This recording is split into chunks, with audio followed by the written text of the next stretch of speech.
여기는 강남 서초 하이엔드 오피스텔 앞입니다. 정말 많은 분들이 이 오피스텔에 관해서 저희들에게 제보를 했는데요. 그 제보의 내용이 가히 충격적입니다.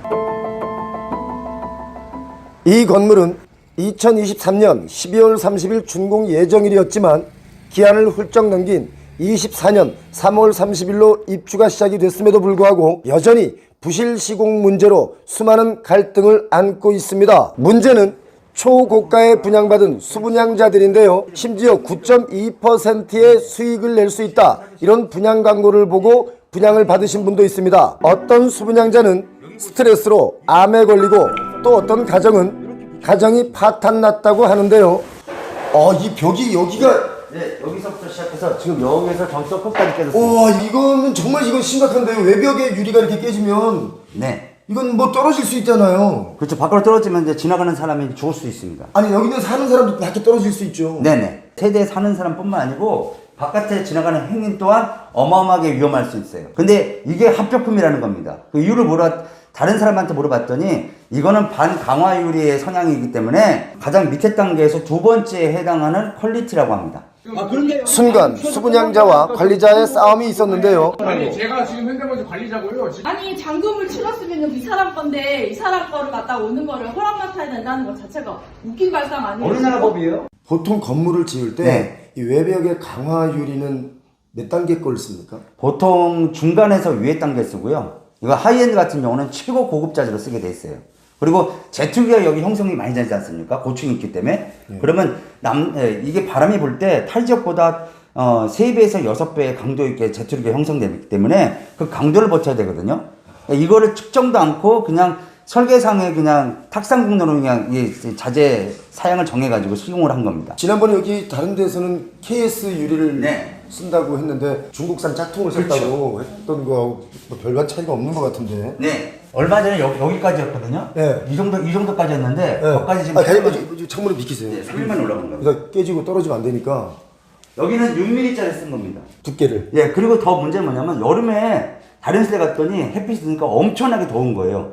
여긴 자외선 차단도 안 돼 있는 것 같아요. 이게 지금 깨지는 게 문제가 아니고 너무 더워서 이걸 어떻게 삽니까? 라고 할 정도로 기자분이 말씀하시더라고요.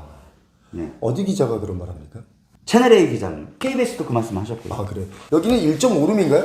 여기가 원룸 스튜디오 타입이라고 해서 그냥 원룸입니다. 원룸 구조입니다. 원룸. 네네. 그 옆에가 화장실이고. 화장실, 목욕탕, 욕실 이렇게 침대 하나 놓으면 조금 공간이 있네요, 그죠? 이게 얼마에 분양한 거라고요? 이게 평당 분양가가 한 1억 3천 왔다 갔다 하니까 이게 평수가 한 9평 정도 되고요. 그러니까 실제 분양가 기준으로 하면은 11억에서 한 13억까지. 15층에 한 세대는 지난주에 이렇게 공사를 했어요. 이게 지금 타일이 깨져나가기 때문에 하는 공사입니다.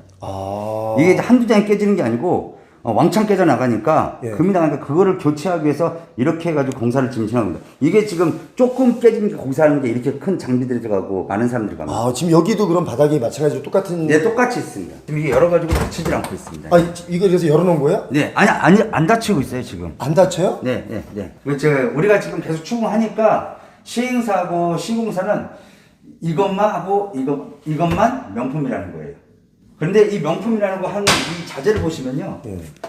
이게 어떻게 이게 명품인 겁니까? 그리고 원래 이거 세이는 금속물로 돼 있어요. 저는 금속물인 줄 알았어요. 근데 막상 보니까 이렇게 돼 있는 겁니다. 합판인 것 같아요. 원래는 이게 전체가 쇠라는 거예요? 금속물로 해가지고 이게 포장 커버를 쓰게 돼 있어요. 여기는 지금 1.5. 이거 투룸입니다. 투룸이요? 방이 이거 여기 거실이고 거실. 방 하나에 저기 그 드레스룸이 하나 있어요. 여기 방 하나. 거실. 드레스룸 있어요. 일로 들어오면. 여기가 드레스룸입니다. 여기 드레스룸. 근데 여기 보십시오. 원래 좀 좋은 가구는 이렇게 뭐랄까 나사 자국이 안 보이는 안 그런 보였어요. 건가요? 가장 싸구려로 취급되는 그런 자재입니다. 요것만 믹살이라고 합니다. 요 안에 있는 첫째 물 있죠. 저 안에 있는 거? 요것만 믹살이고 요것도 믹살이 아니고 다 믹살이고 요것만 믹살이라고 합니다. 미샬이 미살? 믹샬. 믹샬. 이태리 그 명품 시스템 가구 쪽입니다. 아니 우리 저 국산 가구도 좋은 건 많은데 왜 꼭 이렇게 하이엔드? 모르겠어요. 차라리 국산 가구 좋은 거 많이 하면 되는데. 방 하나, 거실 하나, 그리고 옷방이 있잖아요. 이거는 지금 몇 평이고 분양가가 얼마예요? 이게 16.5평이고요. 20억 800만 원이고 이게 층마다 계속 올라갑니다. 1000만 원 정도 계속 올라갑니다. 저가형 짝퉁 가구, 심지어 브랜드 소용도 의심이 되고요. 이 보시면 이런 것들이 다 무슨 마감 스티치 작업인데 원래 약속했던 가구에는 이런 게 있을 수가 없습니다. 이거를 저희한테 유럽 가구라고 해서 수입 다 시공한다고 해서 이게 분양을 해서 저희는 되게 화가 나 있는 상태고요. 그냥 가품인 걸로 의심이 되고 실제로 그냥 이런 것들 저희가 믿을 수 있는 게 하나도 없습니다. 여기 시공했던 어떤 제품도 다 그냥 어디 짝퉁 구해가지고 다 시공을 했기 때문에 여기서 엄청난 시행사가 어떻게 이익을 편취한 걸로 그렇게 생각하고 있고, 저희가 처음에 분양 받았을 때는 중도금 무이자에 잔금 대출 때도 70% 대출을 보장한다고 그래가지고 이걸 분양을 받았습니다. 그런데 잔금일이 3월 30일까지인데 그때까지 완공이 다 안 됐었고 그 이후에도 공사 중이었고 저희 몰래 오면은 타일을 다 깨고 문짝을 뜯어내고 이런 공사들을 하고 있었어요. 이제 중도금 그 만기 연장이 도래했어요. 근데 갑자기 어느 날 채권 추심업체에서 전화가 왔어요. 와가지고 소송에 참여한 세대들은 다 추심업체에 넘겼다. 그래서 저희는 이제 심장이 떨려가지고 밥도 못 먹고 잠도 못 자고 지금 귀에 이명도 들리면서 병원 다니면서 이렇게 시달리고 있는데, 그리고 그 이자 내기 위해서는 저희 집 살고 있는 집도 다 빼고 지금 길거리에 나앉을 그런 상황에서 이러고 있는데 우리는 잘못 하나도 없다. 그리고 응대도 절대 하지 않고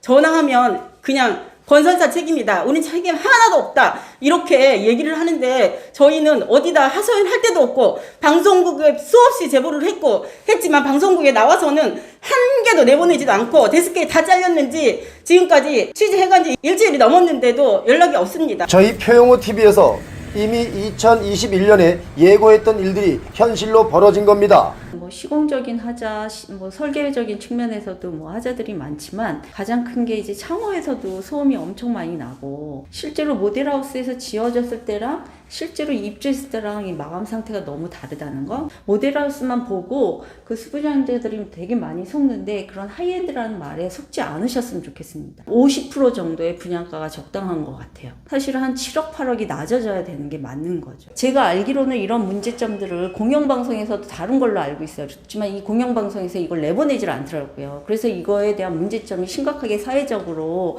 오픈되질 않았는데 다행히 표용호 TV에서는 이런 부분들을 다뤄주셔서 저희가 이거에 대해서 적극적으로 표용호 TV에 제보를 해서 이렇게 밝히게 된 사유가 되었습니다.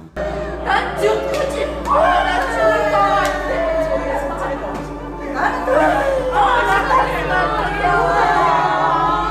대한민국 부동산 시장에 불었던 하이엔드 바람, 하이엔드의 속사정은 여러분 보신 바와 같습니다. 구령역은 지하철 3호선 도곡역과 아주 가까운 역인데요. 뒤에는 양재천이 있고 도곡동 타워팰리스도 보이죠. 그리고 바로 옆에는 최근 준공하고 입주한 개포동 DH 퍼스티어 아이파크 아파트도 있습니다.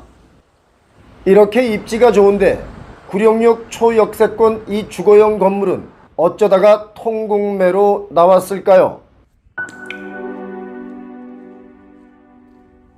대치 푸르지오 발라드는 강남구 개포동에 지하 2층, 지상 12층 총 78가구 규모로 공급된 도시형 생활주택인데요. 전체가 통째로 신탁공매로 나왔습니다. 신탁공매란 것은 채무자가 금융기관에서 부동산을 담보로 대출받은 이후에 대출금을 제때 갚지 못했을 때 부동산 관리를 위탁받은 신탁회사가 해당 부동산을 공매로 매각하는 것을 의미합니다. 신탁공매는 법원의 집행권 없이 금융회사에서 바로 공매로 매각하는 방식인데요. 좀 더 쉽게 풀어서 말씀드리면 준공 후 미분양이 문제인데요. 분양을 시작하고 단 한 채도 팔지 못해서 할인 분양을 시도했지만 그마저도 단 한 채도 팔지 못했습니다. 결국 미분양 상태로 1월 30일 준공이 됐는데요. 준공된 지 3개월이 다 되어가지만 시행사가 빌린 PF 대출이 지난 3월에 만기가 도래했는데 결국 PF 대출을 상환하지 못하자 대주단이 바로 공매 절차에 착수한 물건입니다. 강남권의 신축 공동주택이 신탁 공매로 넘어갔다. 이것은 정말 아주 이례적인 일이지만 지금 부동산 시장에 벌어진 현실입니다. 지금 보니까 뭐 사실 요즘 짓는 건물들이 건물을 못 짓는 곳은 없습니다. 마감재도 보니까 철로 이렇게 마감했는데 지금 이 재질은 시간이 지나면 지날수록 철 성분이 우러나기 때문에 더 고급스러워지죠. 1층 라운지인데 여긴 좀 시원하네요. 여기 의자도 있고 바로 앞에 공원인데 저기 웬 집이 있네요. 저 공원인데? 이 건물 바로 길 건너 앞에는 무슨 조그만 마을이 있는 것 같은데 여기 뭐지? 한번 가볼까요? 아, 저기 빨래가 있네. 여기는 토지 이용이 공원인데 여기 사람이 살고 있습니다. 여기도 그런데. 오늘은 제가 여기를 취재 나온 게 아니기 때문에 더 이상 취재하지 않겠습니다. 여기는 더 이상 취재하면 좀 복잡해질 것 같아요. 대치 발라드 푸르지오. 여기는 왜 이렇게 분양이 안 되어서 결국 공매로 나왔는가를 보니까 도시형 생활주택인데 비싸도 너무 비싼 분양가 때문이었습니다. 전용 35제곱미터 분양가가 11억에서 12억 사이인데요. 평당 8천에서 9천만 원 정도 되죠. 푸르지오가 건물은 뭐 잘 짓습니다. 이 건물에 문제가 있는 게 아니라 가격에 문제가 있습니다. 입지도 뭐 정말 나쁘지 않거든요. 문제는 가격이었죠. 강남이 사실 너무 과할 정도로 값이 비쌉니다. 강남은 하나가 분양이 됐다 그러면 막 따라서 우후죽순으로 많이 생기면서 분양을 하죠. 그리고 가격도 막 올라갑니다. 그런데 이렇게 분양이 안 되면 위험한 겁니다. 전용 59제곱미터가 31억이다 그러면 어떻게 뭐 분양 받으시겠어요? 안 받아요. 얼마면 분양 받으시겠어요? 12억에서 한 13억? 그 정도. 12, 13억? 네. 왜? 입지는 나쁘진 않고 전철역이 바로 앞에 있고. 공매 공고를 보니까 전용 면적 59제곱미터인 201호 물건의 최저 입찰가는 1회차에 30억 9,800만 원이었습니다. 전용 59제곱미터가 30억이 넘는데요. 이 가격이면 반포 원베일리를 사는 가격입니다. 여기 12층에 올라오니까 저기 타워팰리스가 보이고 바로 옆에 여기 빌라가 있는데요. 빌라 옥상이 이렇게 생겼네요. 1회차부터 8회차까지 공매에 붙이는데요. 회차가 늘어날수록 가격은 10%씩 하락합니다. 저기 왼쪽에 대치동 성경아파트 그리고 바로 밑에가 개포동 우성아파트 보이네요. 사실 이 가격에 분양을 하려고 했다는 것은 21년, 22년 뭐 그럴 때 최고가일 때는 어쩌면 분양이 다 됐을 수도 있습니다. 그때는 다들 이성을 잃고 뭔가 분양물만 나오면 내가 안 사면 막 미칠 것 같아서 다들 막 분양을 받았었죠. 그런데 지금은 아무리 입지가 좋아도 가격이 너무 비싸다, 과하다 싶으면 분양받지 않습니다. 그리고 강남권에 하이엔드라고 이름을 붙여서 주거용 부동산을 분양하는데 그것도 지금 거의 다 분양이 되고 있지 않습니다. 아파트가 아닌 다른 초고가의 주거용 부동산을 사느니 차라리 아파트가 낫다, 이런 인식들이 있는 거죠. 하이엔드라고 하지만 뭐 하이엔드급이 아니다 라고 이제 다들 인식하고 있기 때문에 분양이 쉽지가 않습니다. 왜 그렇죠?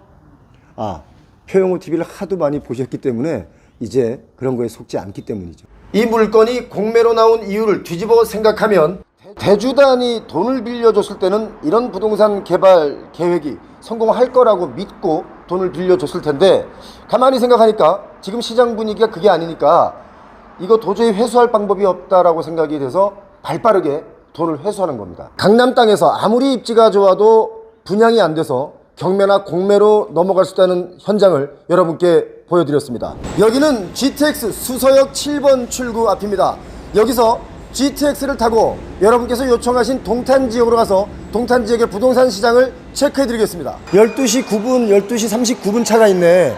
12시 9분 차, 시간이 가장 빠른 걸 타고 동탄을 가도록 하겠습니다. 와, 여기가 상당히 에스컬레이터가 깊습니다. 지금 수서역도 깊고 동탄역도 깊죠. 많이 깊은데? 이 가팔라 등산 가는 것 같아. 등산. 지하 깊숙이 여기 있기 때문에 여기 들어오니까 아주 시원합니다. 현재는 수서역에서 성남역에 한 번 서고요, 바로 동탄으로 갑니다. 구성역은 아직 미개통이에요. GTX A선을 휴일날 이용하시는 분들이 많다라고 했는데 이번 휴일은 없습니다. 별로 없습니다. 이 문이 한쪽으로 열리네요.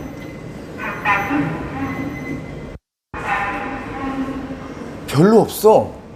이 열차 안에는 지금 저희 카메라 감독하고 저하고 둘밖에 없습니다. 아무도 없습니다. 일단 저는 여기를 앉도록 하겠습니다. GTX A 노선 일부 구간이 개통이 된 지 한 달이 넘었는데요. 주민들은 한껏 기대를 했지만 막상 뚜껑을 열어보니 지금 보시는 바와 같습니다. GTX A 노선 운정부터 킨텍스, 대곡, 창릉, 연신내, 서울역, 삼성을 지나서 수서, 성남, 구성, 동탄인데 삼성역 아직 개통이 안 됐고요. 28년에 개통 예정이죠. 여기가 지금 요즘에 살짝 문제가 좀 있습니다. 평일에는 한 하루에 7,600명, 주말에는 한 10,000명 조금 넘게 이용하기 때문에 하루 평균 잡아보니까 한 8,500명 정도가 탑니다. 그래서 지난 한 달 동안 몇 명이 이용했나 봤더니 26만 명이 조금 넘게 이용했는데, 중요한 것은 국토부의 처음에 예상은 더 많았죠. 예상보다 한 44, 5% 정도밖에 안 탄다 이겁니다. 사실 이용률을 따지기는 뭐 램프업 기간이 좀 필요하죠. 어떤 예측보다 이용객 수가 더 늘어나는 그 램프업 기간이 좀 남아있기 때문에 좀 더 지켜봐야 되겠지만, 일단 뚜껑을 열었을 때 기대보다는 이거 뭐지? 하는 느낌이 좀 더 강합니다. 준고속 열차이기 때문에 소음이 좀 있을 수 있는데 이 정도는 뭐 크게 소음은 문제가 있다라고 볼 수는 없는 것 같아요. 달리는 속도가 약간의 소리로 좀 느껴집니다. GTX 선 따라서 아파트 값이 너무 급등했지 않습니까? 그런데 추격 매수를 한다는 것은 좀 위험할 수 있습니다. 이 GTX의 뉴스가 나올 때 그때 기대에 의해서 마구 뛰던 집값이 정작 GTX가 개통이 되고 나면 오히려 집값은 좀 더 하락하거나 머물러 있을 수가 있거든요. 지금 인도곤의 경우는 물론 뭐 GTX가 아직까지 개통이 되고 있지 않지만 인도곤은 최고가 대비 아직도 GTX 바람 타고 올랐던 그 최고가에 30% 하락돼서 매매 물건들이 많이 나와 있습니다. 그래서 추격 매수는 지금 시기에는 맞지 않다. GTX가 다 개통이 되고 나면 제 생각인데 GTX가 머무르는 역의 주택 가격, 아파트의 가격은 조금 더 오를 수도 있고 보합으로 그 선을, 올라가 있는 선을 좀 지킬 수는 있지만 그 GTX가 가는 그 지역의 오피스 시장 또는 상권, 이런 것은 좀 어쩌면 위험해질 수 있다라고 저는 봅니다. 왜냐하면 강원도 춘천의 경우도 ITX 열차가 생기고 나서 그쪽에 있는 오피스 시장이랄지 이런 것들은 좀 주춤하고 많이 좀 기울어졌거든요. 그런데 그 왜 그러냐면 출퇴근이 서울로 가능하기 때문에 그 지역의 오피스 시장이랄지 상가 이런 것은 좀 많이 하락할 수 있다, 저는 그렇게 보고 있죠. 성남역에서 또 몇 사람 타서 이제 몇 분이 이 안에 열차에 탔습니다. 대략 20분 만에 동탄역에 드디어 도착했는데요. 동탄역 GTX A라인을 두고 동탄역 인근의 부동산 가격이 엄청나게 뛰어 올랐죠. 과연 지금은 어떤지 팩트 체크 한번 해보겠습니다. 동탄역 롯데캐슬 아파트인데요. 41평이 지난 4월에 22억의 신고가로 거래되면서 화제가 되었던 아파트죠. 이 아파트의 41평 분양가는 2017년 12월에 5억 6천만 원 선이었습니다. 그런데 최근에 22억에 거래가 됐으니까 7년 만에 16억 정도 상승한 겁니다. 그러나 22억이란 가격은 송파구 잠실의 리센츠 33평의 가격이죠. 부동산 중개소를 들려봤는데요. 저기 유튜브 자주 보는데 그래요? 구독자님. 그래? 동탄역 주변으로 해서 이쪽만 좀 많이 높게 지금 되어 있고 거리가 좀 멀어질수록 갭 차이가 현재는 꽤 많이 나요. 그러니까 동탄도 이 동탄역에서만 좀 비싸다 거래가 되고 이제 이런 것들이 뉴스에 많이 나니까 여기 전체가 다 비싼 줄 아는 거예요, 그죠? 그렇죠. 그런데 알고 보면 동탄역에 가까운 데만 좀 가격이 올라서 거래가 되고 나머지는 최고가 대비 많이 하락해서 지금도 거래가 되더라고요. 맞아요. 그 전보다는 좀 떨어지긴 했죠. 지금 동탄역이 여기잖아요. 지금은 여기 주변으로만 가격이 좀 높게 형성이 돼 있고 이제 다른 도시는 주변 바로 옆 단지랑 시세 차이가 그렇게 크지 않잖아요. 예. 네, 지금은 여기 동탄역에서 좀 멀어질수록 갭 차이가 좀 커요, 지금. 그러니까 동탄에 값이 올랐다라고 하는 그런 뉴스 언론들이 요리기를 얘기하는 거지 여기 전체 이렇게 얘기하는 건 아니다. 그렇죠. 요즘 집 보러 오신 분들 많이 있어요? 동탄역이 에어리어에? GTX 개통되고 나서는 뭐 서울 사시던 분들도 일부러 그걸 타고 이쪽으로 와 보시더라고요. 가격 면에서는 뭐라 그래요? 가격은 싸다고 하세요, 오히려. 왜냐면 서울 이제 변두리 같은 데랑 여기랑 지금 비교해 보면 크게 차이 안 나거든요. 여기가 더 비싸요. 그렇죠. 동탄이. 뭐 메인 자리는 그런데 여기 당장 뭐 건너편 쪽에 아파트만 봐도 예. 뭐 서울 약간 변두리 쪽 한 13억 정도 가잖아요. 그거랑 크게 차이 안 나요 지금. 그러니까 여기는 비싼데 바로 길 하나 두고 여기는 가격 차이가 많이 나요. 여기 말씀하신 게 지금 롯데캐슬 말씀하신 네. 것 같은데 롯데캐슬이 지금 가격대가 제일 높고 우남 포스코 하나 이 예. 아파트 단지는 그래도 가격대가 조금 떨어져요. 예. 네, 요거랑 좀 비교를 하면 좀 그런 것 같아요. 또 다른 부동산을 가봤는데요. 여기 상가도 좀 빈 데가 많네요. 여기 바로 아파트 앞인데. 예, 월세가 비싸서 그러는데요. 분양가가 비싸가지고 이제 공실이 한 2년 되니까 분양가에 비해서 그냥 싸게 세를 놓은 거죠. 수익률이 안 맞아요 지금 다들. 분양가가 예를 들어서 분양가가 12억인데 그렇게 된다면 월세가 이제 수익률을 아무리 적게 잡아도 350, 400 이렇게 받아야 되는데 실상은 한 250씩 받고 이렇게 되는 거죠. 그러면 분양받으신 분들 입장에서는 굉장히 지금 마이너스가 나고 있는 거예요. 그렇죠.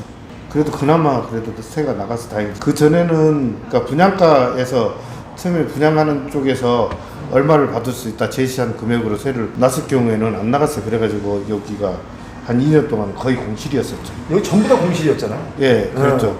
2년 정도 공실이었다가 이제 하나씩 그 가격에 이제 현실에 맞춰서 세를 놓다 보니까 이제 나가긴 했는데 그래서 이제 상권이 이제 형성은 되긴 했는데 임대인들 입장에서는 맞지가 않죠. 그러니까 이게 세가 싸게 들었다기보다도 분양가가 너무 비쌌어요. 요거 분양할 때 당시에 금리가 낮고 이렇게 하다 보니까 분양만 하면 다 줄 서서 분양을 받으니까 맞아요. 그때 그랬죠. 예, 높게 분양을 받은 거죠. 분양할 때 당시에 이 정도 가격에 임대를 놓으면 된다 했던 것들이 다 틀린 거죠. 그러니까. 그렇죠. 아니 그거는 사실은 분양 받은 사람들이 잘 모르는 거예요. 저 같은 경우에는 그 가격에 분양을 받으면 안 된다고 얘기를 했었고, 왜냐면 말이 안 되잖아요. 예를 들어서 여기가 12평짜리가 10억이 넘는다 하면 대로변도 아니고 안쪽에 있는 게 10억이 넘는다고 하면은 강남에 있는 상가랑 별 차이가 안 나잖아요. 그렇죠. 제가 서초동에서 부동산 하고 왔는데 그건 말이 안 되는 거예요. 근데 여러 가지 문제가 있죠. 여기를 이제 첫 번째 문제는 경쟁 입찰을 하다 보니까 토지 분양가가 높아졌고 시행사들이 토지를 사들일 때 서로 사서 분양만 하면 대박이 나니까 막 높은 가격에 입찰을 한 거 아니에요. 그렇죠. 두 가지가 있어요.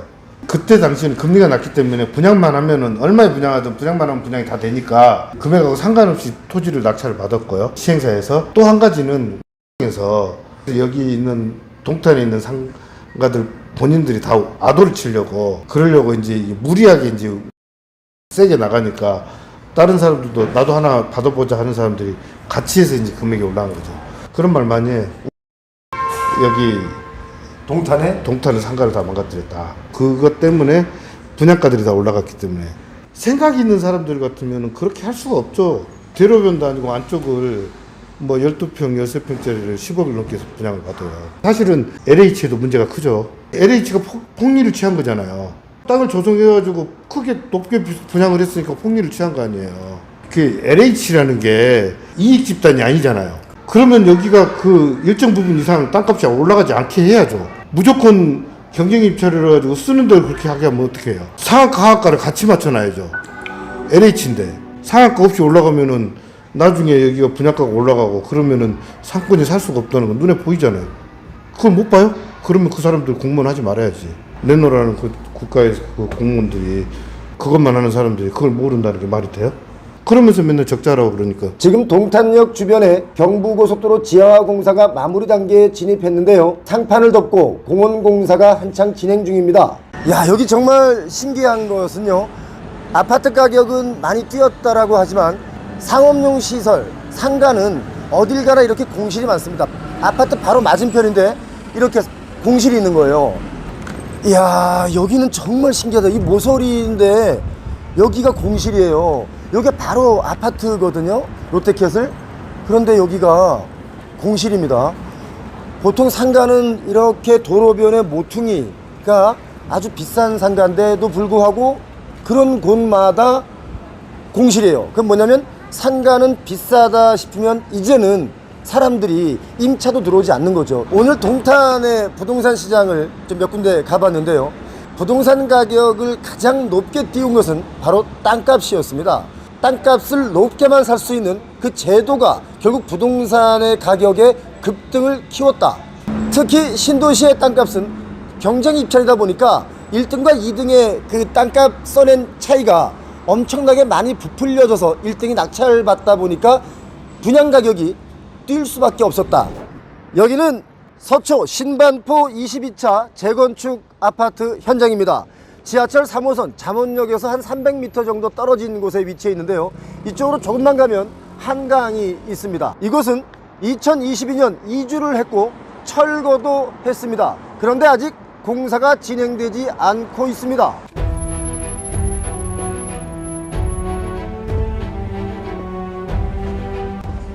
공사가 시작되지 못하는 이유는 시공사와 조합이 공사비 협상이 되지 않았기 때문인데요. 시공사가 공사비 협상을 요구했기 때문에 공사비를 두고 난항을 겪다가 이제 겨우 협상이 되어서 공사가 들어갈 듯한데요. 그것도 아직은 미지수입니다. 문제는 공사비가 가히 충격적이라는 것입니다. 3.3제곱미터당 1,300만 원인데요. 역대 최고가입니다. 여기가 22차 재건축 자리고 저기 지금 새로 짓고 있는 데가 메이플자이입니다. 메이플자이는 내년에 입주죠. 7년 전 재건축이 추진될 때 계약한 공사비가 569만 원이었는데요. 1,300만 원은 2.5배 뛴 가격입니다. 공사비가 제일 비쌌던 데가 어디예요? 공사비가 제일 비쌌던 데가 제가 알기로는 서초구에 방배 3호 12동 13동 그 가로주택 사업이 1,153만 원, 1,150만 원이 넘었으니까 그것보다 이게 지금 훨씬 더 비싸게 공사비가 책정이 된 거죠. 여기 살던 사람들 어디로 갔어요? 그거 제가 자세히는 그분들 어디 갔는지 모르겠지만 보통 이 지역에 살고 있기 때문에 이 인근 어딘가에 전세나 월세로 옮겨갔을 텐데 은행에서 대출받아서 전세로 옮겨가신 분들은 아마 그 이자 때문에 좀 힘들 수 있습니다. 안녕하세요. 뭐 좀 여쭤볼게요. 예. 여기 그 심화부 22차 공사 언제 들어간대요? 지금 거기는 좀 시간이 걸릴 것 같아요. 원래는 합의가 됐으면 바로 지금 그 기계 투입해가지고 공사 시작하는데 바로 들어갔어야 되는데 원래 22차 재건축은 같은 구역 내에 있는 320가구 규모의 신반포 7차와 통합 재건축을 검토했었는데요. 포기했습니다. 그 이유는 수천만 원에서 수억 원에 달하는 과도한 부담금을 내야 하는 초과 이익 환수제를 피하기 위해 신반포 22차 한 개 동만 재건축하는 그야말로 나홀로 재건축 사업을 택한 거죠. 그런데요, 초과 이익 환수제를 피하려다 오히려 더 크게 손해를 볼 수도 있습니다. 왜냐하면 공사비가 역대급으로 뛰었기 때문인데요. 보통 소규모의 고층 아파트를 지을 때는 대단지보다 공사비가 1.5배 정도 더 들어갑니다. 재건축 사업의 속도를 내기 위해 단독으로 추진했다가 그게 오히려 화근이 될 수 있는 겁니다. 22차 경우는 지금 2년 전에 철거하고 네. 다른 데로 다 이주를 했잖아요. 예, 맞습니다. 그럼 그분들은 대출 받아서 이주한 거 아닌가요? 맞습니다. 그 이주비 대출이 예전에는 뭐 무이자 이주비 대출이 있었지만 지금은 그런 게 없고 다 유이자 대출이기 때문에 지금 계속 이분들은 밖에 나와가지고 계속 지금 대출이자를 내고 있는 현실이거든요. 그러면 예를 들어서 이 지역에 전세로 옮겼다, 예. 뭐 아니면 뭐 월세로 옮겼다, 네. 그러면 그 이자를 또 계속 내야 되잖아요. 그렇죠. 그거 무시 못합니다. 그 지금 대출이자도 적은 금액이 아니기 때문에 보통 이 지역에 전세로 옮기면 한 8, 9억 하지 않나요? 아무리 오래된 아파트라고 하더라도. 거의 지금 기존에 여기가 35평하고 40평이 있거든요. 네. 근데 대부분 옮긴 그 평균치를 보면은 지금 말씀하신 대로 한 8억에서 한 10억 정도 선에 다 세를 나와도 지금 있는 입장이거든요. 네. 그러니까 이제 그 정도 금액이면은 지금 대출이자가 훨씬 높기 때문에 와, 그러면 입주할 때까지 계속 그렇게 계속 내야 되는 입장이죠. 그럼 그 돈만 하더라도 이자만 하더라도 뭐 한 2억 가까이 되겠네요. 그러니까 뭐 실제적으로 오는 조합원 같으면은 건물이 해체가 안 됐으면 다시 그 집으로 들어가고 싶다는 얘기까지도 할 정도예요. 그러니까 조합원 입장은 결국은 시공사한테 질질 끌려갈 수 없는 밖에 없는 그런 현실이죠. 내가 들어가고 싶어 들어갈 집도 없고 이미 건물은 해체돼 있고 다달이 이자는 나가는 현실에서 결국은 제가 봤을 때는 객관적인 상황에 놓고 보면은 시공사가 요구하는 대로 다 들어줄 수밖에 없는 입장이죠. 사실 조합 입장에서는 그 공사비를 안 올려줄 수도 없잖아요. 좀 틀린 부분이 뭐냐면은 애초에 이제 조합원들이 현 그 집에 살고 있으면서 협상이 이루어지는 경우 같은 경우는 합리적인 부분을 찾을 수 있는데 이미 조합원들이 떠난 입장에서는 이거는 거의 원사이드 방식으로 끌려갈 수밖에 없는 거죠. 그러니까 뭐 그 시공사가 완전히 슈퍼갑이 돼버리는. 그렇죠. 전반적으로 보면은 그래도 강남권은 어쨌든 공사비를 더 부풀리는 항이 있더라도 공사를 진행해도 또 나중에 그 올린 만큼의 또 그런 어떤 지금 현재 재건축이 추진이 되는 입장인데 강북 같은 경우는 그게 굉장히 좀 힘든 입장이에요. 내 집값은 5억인데 건축비가 5억이 넘는 거예요. 그러니 어느 누가 그걸 그렇다고 해서 나중에 그걸 내가 추가적으로 5억 이상을 내고 건축을 했을 때 그만한 값어치를 누릴 수 있느냐 하면 또 그렇지 않기 때문에 지금 말도 안 되는 금액이죠. 왜냐하면은 보통 평당 건축비가 한 7, 800선에 다 합의를 봤던 부분인데 1390을 요구했던 거잖아요. 예. 그러니까 그런 부분도 하지만 그래도 어쩔 수 없잖아요. 해야지. 지금에 와서 그 건물 다시 지원하라고 할 수는 없잖아요. 기존의 아파트들은 거래가 좀 됩니까? 어떻습니까? 지금 좀 급매물 위주로 좀 거래가 되고 있고요. 그래서 지금도 거래되는 패턴이 신규 아파트가 오히려 더 거래가 쉽게 될 거라고 생각하고 있지만 그쪽은 거의 급매물 아니면 힘들고 그래도 관심은 재건축 쪽으로 관심이 많습니다. 이쪽은 재건축이 될 만한 아파트에 급매를 찾는 분들이 있는 거죠. 그렇죠. 여기 일반 분양이 지금 거의 16억, 17억 정도 됐었거든요. 25평이. 근데 10,000명이 넘게 신청을 했잖아요. 그러니까 그 돈은 그 얘기는 뭐냐면 결국은 내가 16억, 17억을 가지고 있는 사람들이 그렇게 많다는 얘기. 선생님께서는 여기 반포 지역에서 네. 부동산 관련 일을 하신 지가 얼마나 되셨어요? 지금 이제 내년 2월이면 이제 30년, 30년 됐습니다. 30년이면 이 지역에 대해서는 뭐 완전히 손바닥 보듯이 보고 계시겠네요. 원베일리 있지 않습니까? 저기 원베일리. 예. 거긴 지금 사실 매물이 많이 나와 있는데 예. 다 그냥 고가에만 나와 있거든요. 맞습니다. 그 점에 대해서는 이 지역 전문가로 어떻게 보세요? 왜냐하면 이제 보통은 사람들이 상식적으로 생각할 때 입주 시점이 가장 비싸다고 생각을 해요. 그러니까 작년 8월 말부터 이게 입주를 했는데 실제적으로 이제 그분들 같은 경우 입장은 내가 원하는 금액이 이 정도니까 내가 내놓고서 팔리면 팔리고 실은 그런 분들이죠. 그분들 입장에서는 지금 당장 입주하면서 매물을 내놨던 이유는 아마 저희가 봤을 때는 곧 있으면 옆에 이제 1, 2, 4주구나 3주구가 이제 곧 있으면 또 입주를 하거든요. 그러면은 지금 현재는 원베일리가 최고지만 곧 있으면 또 밀리거든요. 또 바뀌고 또 바뀌고. 그렇죠. 그러니까 그 전에 이제 어떻게 보면 그 집을 이제 팔 사람들은 파는 건데 결국은 그 이제 매매를 하는 데 있어서 가장 최고가로 팔고 싶은 건 누구나 뭐 생각하는 부분이 매매로 내놓는 분들 입장에서는 지금이 최고가다라고 느낄 수 있다는 거네요. 그렇죠. 상식적인 선에서 놓고 보면은 말이 안 되는 부분이 굉장히 많지만 지금 가격이 근데 이제 또 현실적으로 놓고 보면은 실제 거래가 되거든요. 22차 예. 대출 받아서 이사 나가신 분들 있잖아요. 맞습니다. 그분들 중에 혹시 너무 힘들다 뭐 이런 분들은 안 계십니까? 이사가 너무 많이 나온다. 그래서 얼마 전에도 급매물이 2건이 거래가 됐어요. 거기가 40평짜리가 저희가 볼 때는 거의 이 동네에 한 25평 가격, 신규 아파트 25평 가격으로 팔린 물건이 있거든요.